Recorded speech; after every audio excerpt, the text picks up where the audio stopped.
नमस्कार, जय श्री राम। स्वागत है साथियों आपका हमारे चैनल पर बीएड स्टडी मटेरियल पर। और साथियों, अभी हम पाठ्य योजना का जो एक प्रारूप तैयार कर रहे थे, उसमें अभी हम इकोनॉमिक्स का एक सब्जेक्ट लिए थे, उसमें पिछला पाठ्य योजना आई थी और आज दूसरी पाठ्य योजना भी इकोनॉमिक्स की लेके आए हैं। जैसा कि आप साथियों ने टेलीग्राम चैनल पर कमेंट किया था और मांग की थी कि आप कॉमर्स में या फिर इकोनॉमिक्स का एक लेसन प्लान लेके आएँ, तो उस मांग के आधार पर आज हम दूसरा दैनिक पाठ्य योजना लाए हैं। और ये साथियों, ये सब जो लेसन प्लान है, ये एक बुक आती है लेसन प्लान की, उसमें से लिए गए हैं। तो आप बेफिक्र होकर इनको आप काम में ले सकते हैं। और अगर आपको किसी भी फाइल की या फिर सेशनल डायरी की आपको आवश्यकता हो तो उसके लिए भी आप कमेंट कर सकते हैं, आपको वो मैटर दे दिया जाएगा। तो शुरू करते हैं साथियों। आज की पाठ्य योजना का जो हमारा प्रकरण रहेगा वो होगा हाट बाज़ार एवं शहरी बाज़ार। तो इसमें साथियों शुरू करते हैं। जैसे इसमें पहले शिक्षण उद्देश्य आते हैं, जिनमें ज्ञानात्मक अवबोध, ये सब आपको पिछले वीडियो में बता दिया है कि आपको बस इनका प्रकरण का नाम चेंज करना है, बाकी सभी ऐसे के ऐसे आएंगे इनमें। जैसे ज्ञानात्मक में विद्यार्थी हाट बाज़ार व शहरी बाज़ार का प्रत्यास्मरण कर सकेंगे, विद्यार्थी हाट बाज़ार व शहरी बाज़ार का प्रत्यभिमान ज्ञान कर सकेंगे। फिर आ गया अवबोध, विद्यार्थी हाट बाज़ार व शहरी बाज़ार की व्याख्या कर सकेंगे, विद्यार्थी हाट बाज़ार व शहरी बाज़ार का वर्गीकरण कर सकेंगे। फिर ज्ञान उपयोग आ जाएगा, उसी प्रकार कौशल आएगा, अभिरुचि और अभिवृत्ति। तो इस प्रकार अभिवृत्ति में विद्यार्थी हाट बाज़ार व शहरी बाज़ार के प्रति सकारात्मक दृष्टिकोण का विकास कर सकेंगे, विद्यार्थी हाट बाज़ार व शहरी बाज़ार के प्रति हमारे दायित्व की भावना का निर्वाह कर सकेंगे। इसके बाद में आता है सहायक सामग्री, जिसमें लपेट फलक, श्यामपट्ट, चौक, डस्टर आदि। फिर आएगा पूर्व ज्ञान, मतलब विद्यार्थियों के जो पूर्व ज्ञान है उनके आधार पर जो हम उनके लिए प्रश्न करेंगे उस हिसाब से ये पूर्व ज्ञान लिख देते हैं। फिर आता है प्रस्तावना कौशल। प्रस्तावना कौशल में आपको एक बात का हमेशा ध्यान रखना है, वो तारतम्यता होती है कि आपका जो भी प्रश्न है उसका जो आंसर होगा उसी से अगला प्रश्न स्टार्ट होना चाहिए, इसको तारतम्यता बोलते हैं। और प्रश्नों के आकार है वो भी छोटा होना चाहिए, मतलब एक पंक्ति में आंसर आ जाए और वो प्रश्न है वो भी उसकी साइज़ भी छोटी होनी चाहिए। क्या आप अपनी आवश्यकताओं की वस्तुएं कहाँ से खरीदते हैं, उसका आंसर आ जाएगा बाज़ार से। बाज़ार क्या है, जहाँ वस्तुएं खरीदी और बेची जाती है। बाज़ार में कौन सी वस्तुएं खरीदी बेची जाती है, विभिन्न प्रकार की वस्तुएं बेची खरीदी जाती है। बाज़ार कितने प्रकार के होते हैं, बच्चे बोल देंगे विभिन्न प्रकार के। फिर पूछेंगे विभिन्न प्रकार के बाज़ारों के बारे में आप क्या जानते हो, तो इनके लिए समस्यात्मक हो जाएगा। फिर आपका उद्देश्य कथन, वो इन्वर्टेड कोमा में, विद्यार्थियों आज हम हाट बाज़ार और शहरी बाज़ार का विस्तार पूर्वक अध्ययन करेंगे। उसका प्रस्तुतिकरण आता है, उसमें आपको शिक्षण बिंदु लेना है हाट बाज़ार। तो अब हाट बाज़ार के आधार पर आपको क्या करना है, विकासात्मक प्रश्न पूछना है इनको कि पूर्व ज्ञान पर आधारित जो उनको है, पूर्व ज्ञान के आधार पर इसका आंसर दे देंगे। और एक प्रश्न ऐसा करना है जिससे कि आपका ये प्रकरण शामिल हो हाट बाज़ार, और उसकी आपको व्याख्या करनी है। तो शुरू करते हैं। त्योहारों के दिन छोटी छोटी वस्तुएं हम कैसी दुकानों से खरीदते हैं, तो फिर उस पर आंसर आ जाएगा ज़मीन पर बैठकर बेचने वालों से। जैसे आप होली पे रंगू खरीदने जाते हैं तो वो नीचे बैठ के एक पेपर में डाल के रखते हैं, रंग एक ढेर लगाकर वहाँ से ख़रीदते हैं। या फिर मेलों में जाते हैं तो वहाँ खिलौने मिलते हैं। इस प्रकार से आप ये आंसर आ जाएगा। ऐसी दुकानें मेलों के अलावा और कहाँ देखने को मिलती है, छोटे कस्बों में और छोटे शहरों में। छोटे कस्बों और शहरी छोटी दुकानों को क्या कहते हैं, इसमें छात्र निरुत्तर हो जाएंगे, उनको नाम नहीं पता होगा तो। फिर आता है आपका कथन, मतलब जो आप व्याख्या करनी है अब आपको, कि यह हाट बाज़ार का एक अन्य नाम साप्ताहिक बाज़ार के नाम से भी जाना जाता है। बाज़ार सप्ताह के किसी एक निश्चित दिन खुलता है। इस तरह के बाज़ार में रोज़ खुलने वाली दुकानें पक्की दुकानें नहीं होती है। किसी एक निश्चित स्थान पर बहुत से व्यापारी एक निश्चित दिन खुले ही में ही दुकानें लगाते हैं और शाम होने पर उन्हें समेट लेते हैं।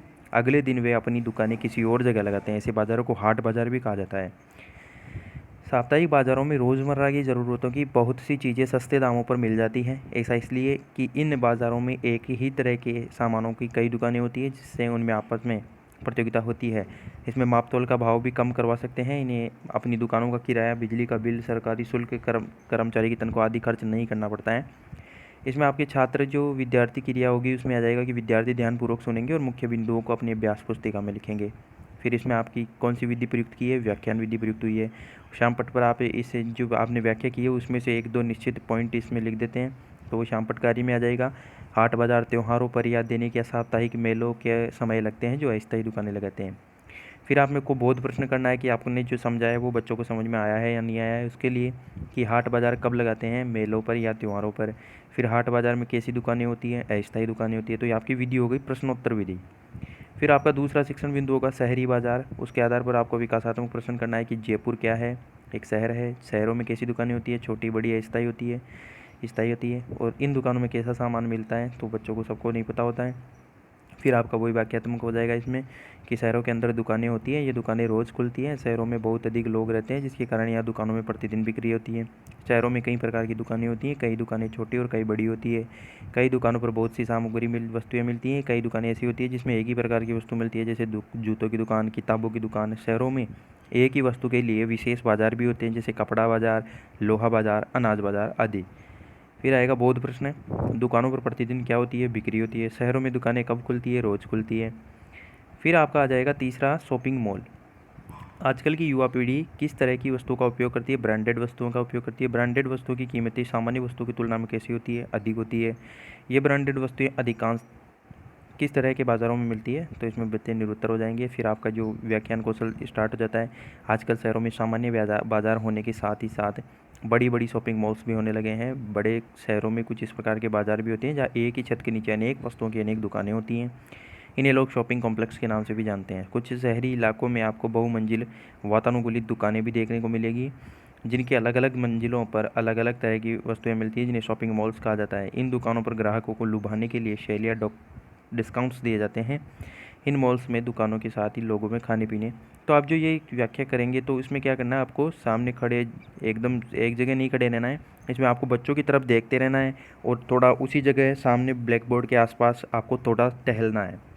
टहलना भी ज़्यादा नहीं है, बस ये थोड़ा बहुत 1-2 बार टहलना है। ऐसे नहीं कि आप एक जगह से जा रहे हो, फिर वापस दूसरी जगह आ रहे हो, फिर वापस पहली जगह जा रहे हो। तो बच्चे इसके मन में ऐसे लगेगा कि अभी टीचर यहाँ है, अभी ये वहाँ जाएगा, फिर वहाँ से यहाँ जाएगा। तो बच्चे वही सोचते रहते हैं, फिर आपकी बात पर ध्यान नहीं देते हैं। तो इसलिए आपको हल्का सा मूवमेंट रखना है और हाथों के इशारों से समझाते हुए उनको समझाना है। फिर बौद्ध प्रश्न आ जाएंगे। शॉपिंग मॉल प्राय कैसे होते हैं? बहुमंजिल वातानुकूलित। इन मॉल्स की दुकानों में क्या वस्तुएं बेची जाती है? ब्रांडेड वस्तुएं बेची जाती है। फिर आपके मूल्यांकन प्रश्न आ जाएंगे। मूल्यांकन प्रश्नों का वही फॉर्मेट होता है, पहले वस्तुनिष्ठ या जो न्यू टाइप का प्रश्न होते हैं वो करना है, जैसे रिक्त स्थानों की पूर्ति, सत्य असत्य कथन। फिर आपको अति लघुतरात्मक, फिर लघुतरात्मक और फिर निबंधात्मक। तो इस प्रकार से आपका जो कार्य होता है उसमें निबंधात्मक प्रश्न आ जाएंगे। इस प्रकार से ये है आपके लिए इकोनॉमिक्स का दूसरा जो प्रकरण का जो टॉपिक था, आज ही दूसरा लेसन प्लान लाए हैं।